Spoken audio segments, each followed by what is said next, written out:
कब्रिस्तान, जहाँ पर अच्छे बुरे, अमीर गरीब सभी को एक समान दफनाया जाता है। जहाँ कई आत्माएं अच्छी भी होती हैं, कई आत्माएं बुरी भी। यह कहानी मेरी है और मेरी कहानी सुनने के बाद आपका दिल दहल जाएगा। मैंने एक शहर से दूर एक छोटी सी ज़मीन खरीदी थी। उसी ज़मीन के साइड में एक कब्रिस्तान था। मैं उस ज़मीन पर अपना फार्म हाउस बनाना चाहता था और मेरी निगाह इस कब्रिस्तान की ज़मीन पर भी थी। मैंने काफ़ी करके इस कब्रिस्तान की ज़मीन को भी अपने नाम करवा लिया।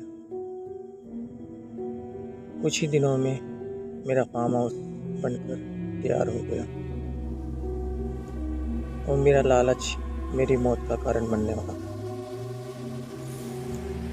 कुछ दिनों बाद मैं और मेरी बीवी और 2 बच्चे उसी फार्म हाउस में कुछ दिन बिताने आए। पहली रात तो बहुत अच्छे तरीके से हुई थी।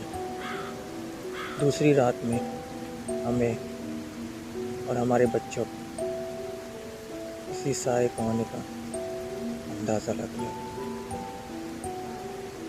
जैसे कोई रो रहा हो, कोई चिल्ला रहा हो, जैसे किसी को किसी के घर से बाहर कर देते हैं।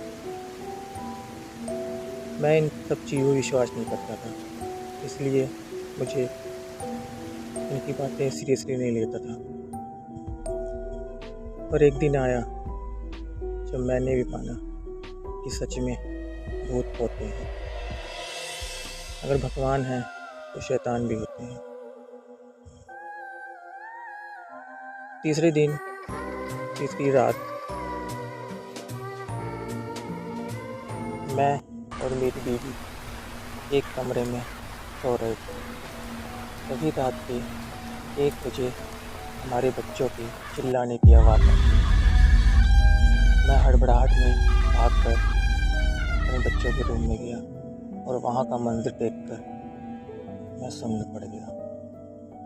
वहाँ मेरे बच्चे की लाश पंखे से टंगी हुई थी और एक बच्चा नीचे उसका गला काट कर उसका खून निकल रहा था। मैं ये सब देखकर बेहोश हो गया।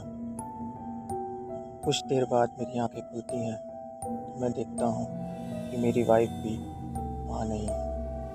मैं पागलों की तरह चिल्लाता हूँ, चीखता हूँ और मेरी वाइफ कहीं नहीं मिलती। जब मैं उस घर से बाहर भागता हूँ तो देखता हूँ छत के ऊपर बने क्रॉस पे मेरी बीवी की लाश है।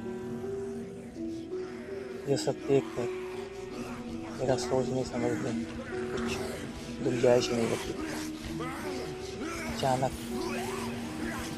ही मुझे किसी साए ने घर के अंदर खींच लिया और मुझे सोचने लगा।